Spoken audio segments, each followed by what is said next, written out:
আমি আপনাকে মেট্রো অবধি এগিয়ে দিয়ে আসতে পারি? বারণ তো করিনি। হ্যাঁ, তা করেননি, তবে সঙ্গে যেতেও তো বলেননি। যে পথে আমি একাই এসেছি সেই পথে অন্য কেউ সাথ দেবে এমনটা হুট করে ভেবে বসবই বা কেন? আপনি বুঝে সবসময় এরকম মেপে কথা বলেন? কিছু সময়, বিশেষ করে যখন উল্টো দিকের মানুষটা জানতে চাইছে অনেক কিছু, তখন।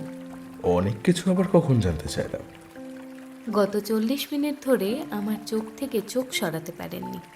এরপরেও বলবেন কিছু জানতে চাইছেন না? Sorry, very sorry.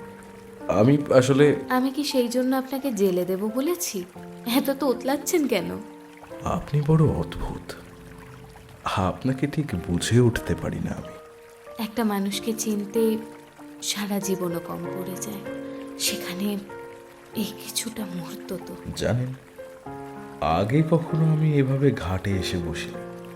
ছোট থেকেই বাইরে বাইরে বড় হয়েছি, এইসব করার আর সুযোগ পেলাম কই? জানি। কিভাবে জানলে? এক্সাইটেড হয়ে জুতো শুদ্ধ জলে পা ডোবাতে যাওয়া দেখেই আন্দাজ করেছিলাম। পরে আপনার ঘন ঘন ঘাম মোছা আর পায়ের নিচে পিঁপড়ের ঘোরাঘুরি মন দিয়ে পর্যবেক্ষণ করা দেখে সর হলাম। কি আশ্চর্য! নদীর দিকে তাকিয়ে থাকতে থাকতে গোয়েন্দাগিরিটা আবার কখন করলেন? যে সময়টায় আপনি আমার চোখ থেকে চোখ সরিয়ে ঘটি গরম থেকে লঙ্কা বেছে ফেলছিলেন, তখন। না, আসলে ওই গলার ইনফেকশনটা আবার বেড়েছে, অ্যান্টিবায়োটিক চলছে, তাই জন্যই ওই ঝাল জিনিসটা একটু স্কিপ করতে হচ্ছে।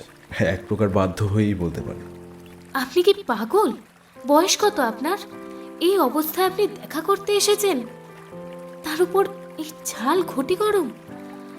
আচ্ছা, আমরা তো অন্য কোনো দিনও প্ল্যান করতে পারতাম। আপনার প্ল্যান? তাহলেই হয়েছে।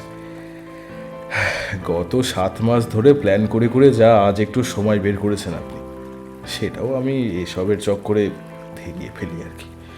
আপনার মনে হয় আমি ইচ্ছাকৃত এসব করেছি? আমার পরীক্ষা শেষ হলো 1 সপ্তাহ আগে, তার আগে স্টুডেন্টদের এক্সাম চলছিল। বলিনি সে কথা আপনাকে? আরে বাবা, চটে যাচ্ছেন কেন? মজা করছি তো। আসলে এখানে তেমন বিশেষ কেউ চেনা নেই আমার। যে 2-4 জন বন্ধু আছে, তারাও নিজের অফিস মিটিং এসব নিয়ে ব্যস্ত। ফ্ল্যাটে বসে বোর হচ্ছিলাম, তাই আর কি। বুঝলাম। আপনি সামনে থেকে এত গম্ভীর, অথচ আপনার ফেসবুক পোস্ট দেখে বোঝা যায় না কিন্তু। আপনি বুঝি দেখা হলে সব মেয়েকেই এমন ফেসবুক পোস্টের সাথে বাস্তবে মিলিয়ে দেখেন? এমা, ছি ছি। আসলে কাল রাতে আপনার সাথে কথা শেষ হওয়ার পর আপনার এই টাইমলাইনটা একটু ঘাঁটতে ঘাঁটতে... তা স্টক করে কি কি জানতে পারলেন? বিশেষ কিছু নয়, তবে এই যে জুঁই আর জোনাকি, এই দুটোই এক নিমেষে আপনার মন ভালো করতে পারে। ভোরের আলোর চেয়ে সূর্যাস্ত বেশি কাছের, আর জঙ্গলের মাঝে বৃষ্টি ভেজা একটা রাত। আর খুব ভুল যদি না হই, তাহলে এই এই মুহূর্তে ওই দূরে দাঁড়িয়ে থাকা লোকটার থেকে এক্ষুনি কিনে আনা ওই হাওয়াই মিঠাই ও থুড়ি, বুড়ির চুল। আমি কি ঠিকঠাক এগোচ্ছি নাকি? এসব তো ফেসবুক পোস্ট থেকে জানার কথা নয়। আপনি এসব কোথা থেকে জানলেন? আপনার মায়ের থেকে কিছুটা, আর বাকিটা এতদিন কথা বলে আন্দাজ করেছি বলতে পারে। বুঝলাম না ঠিক কি বলতে চাইছেন। আমার মা এসব বলেছে আপনাকে? তা কি করে সম্ভব? আগের বছর অক্টোবরে আপনার জন্য একটা বিয়ের প্রস্তাব এনেছিলেন আপনার মা, মনে আছে? আপনি কিছু না দেখে শুনেই না বলে দেন। সে সময় আপনাকে পছন্দ হলেও আর অতিরিক্ত কথা বলে বিরক্ত করতে চাইনি আমি, তাই আর ফ্রেন্ড রিকোয়েস্টও পাঠাবো ভেবে পাঠাইনি। মিরাকেল কিনা জানি না, তবে ওই ঘটনার ঠিক 4 মাস পর একদিন আপনার থেকে ফ্রেন্ড রিকোয়েস্ট আসে। প্রথমে ভেবেছিলাম আপনি সব জেনেই হয়তো রিকোয়েস্টটা পাঠিয়েছিলেন, পরে জেনেছিলাম আমার গান শুনে আলাপ করতে চেয়েছেন। তাই পুরনো কিছুই আপনাকে বলে আর বিব্রত করতে চাইনি, সবটা নতুন করেই শুরু করতে চেয়েছিলাম। কিন্তু আজ যখন আপনি আপনার জীবনে ঘটে যাওয়া একের পর এক ঘটনা শোনাচ্ছিলেন, তখনই ঠিক করে নিয়েছিলাম যদি এসব শোনার পর আর কখনো আমাদের যোগাযোগ না হয়, তাও আজ আপনাকে সব সত্যিটা বলবো।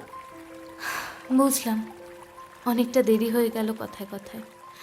চলুন উঠি, আকাশের অবস্থাও ভালো নয়, বৃষ্টি নামবে। আ- আমি কি যাবো আপনার সাথে, মানে এগিয়ে দিই মেট্রো অবধি? বিয়ের পর কি অন্য কাউকে দিয়ে ড্রপ করানোর প্ল্যানে আছেন, নাকি অন্য কাউকে বিয়ে করবেন বলে ঠিক করে ফেলেছেন এতদিনে? হ্যাঁ, আর হ্যাঁ, আগের দুটো প্রশ্নের উত্তর যদি না হয়, আর এবছরের জামাইষষ্ঠীর খাওয়া দাওয়া যদি মিস না করতে চান, তাহলে আপাতত গলার ইনফেকশনটা তাড়াতাড়ি সারিয়ে তুলুন। না হলে শুধু চিকেন স্টু ভরসা, এই বলে রাখলাম। আগে আগে এবার চলুন, না হলে সত্যিই বাড়ি ফিরতে দেরি হয়ে যাবে।